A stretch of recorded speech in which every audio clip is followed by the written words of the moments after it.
Hey guys! Welcome back to my channel. It has been a minute since I have filmed a writing video, and as you can tell by this title up here on mobile, down here on your computer, today is another writing video, and I'm talking about how I write poetry, so how I get my inspiration, how I structure my poems, and all that jazz. So if you write poetry and you need a little more inspiration, or if you want to start writing poetry, or if you're just interested in being a writer, or you are a writer, whatever stage of the process you're in, I hope this video can help you, so let's just jump into it. So the first thing I'm going to talk about is how I get inspired for my poems. I'm very inspired by nature, so going outside can always help trigger certain emotions in me. Even though I don't necessarily write about nature itself, sometimes I do, but I usually, like if I do decide to include imagery pertaining to nature, I'll relate it to the human experience. One inspiration I've had recently, when you have lightning and there's this big thunderstorm, it's like a thunderstorm inside of a person, all this good jazz. So nature inspires me like that. It helps me determine how I want to express certain emotions I'm feeling, which I feel like a lot of writers can do with nature, and I feel like a lot of writers do that. But yeah, so if you're looking for inspiration, nature really helps me. Maybe it can help you too. Okay, this is gonna sound kind of weird. If I'm experiencing a certain emotion, so let's say I'm experiencing sadness. Okay, I'm experiencing sadness, typical writer emotion. And I want to think of a way to convey it without being like, I'm sad, I cry. Like, that's so boring. You want to do something cool with it. I'll think of a certain image in my mind. So like, let's say I'm sad from heartbreak. What sort of inanimate object can I use to convey that emotion? Just something off the top of my head, maybe like a teacup, a nice little piece of china, and it has a crack in it.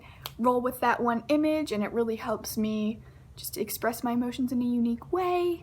So yeah, that's what I have to say about inspiration. You can get inspiration from anywhere. Those are just two ways, or two sources of inspiration I get that help me. Now kind of talking about how I actually sit down and write my poems, how I decide to structure them. When I start to write, I just kind of let it all flow. So when I go in to write a poem, I don't necessarily know the structure I want to go for. I can usually develop that later after I've determined the message I want to convey. I'm the type of writer who, while I'm writing something, I'll edit it while I'm writing, usually. So like if I'm writing a piece of prose, I'll edit as I go because I want it to be perfect as I'm reading it, which is kind of weird, but maybe you guys do that too. But when it comes to poetry, I don't really do that. I don't really edit as I write. I'll just let it all fall out and then go back and clean it up later, which I think is very helpful.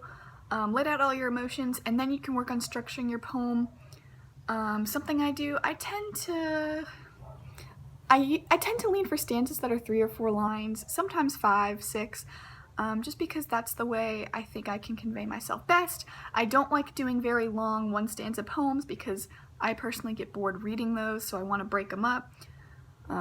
So, I mean, it just depends on the kind of emotion you want to convey.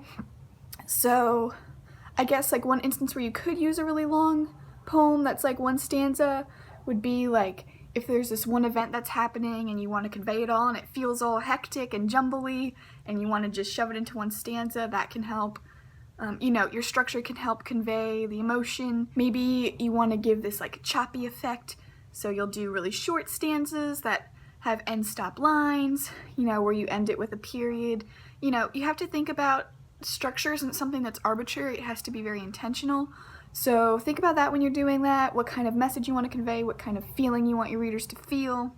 If you're thinking about publishing your poetry, I'm currently not a published poet. I haven't submitted my work to any anthologies or literary magazines.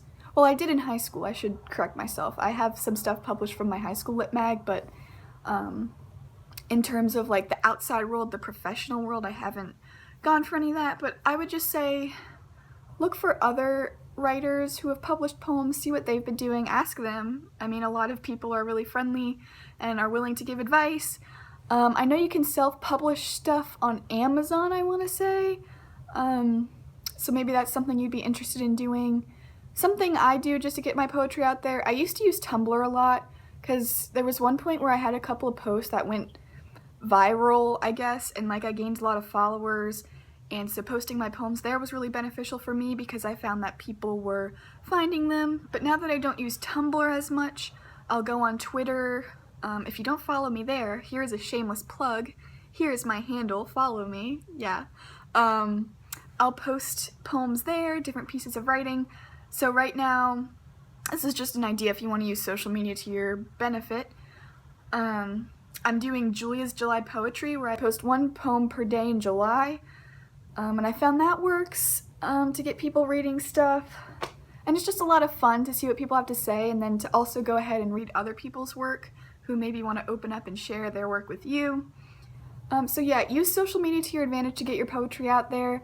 I know, if you guys know the writer Madison Kuhn, I'm not sure how you pronounce her name, but she is a 20-year-old author, and she got a bunch of her poems published, and it all started with her posting them on social media, specifically Tumblr.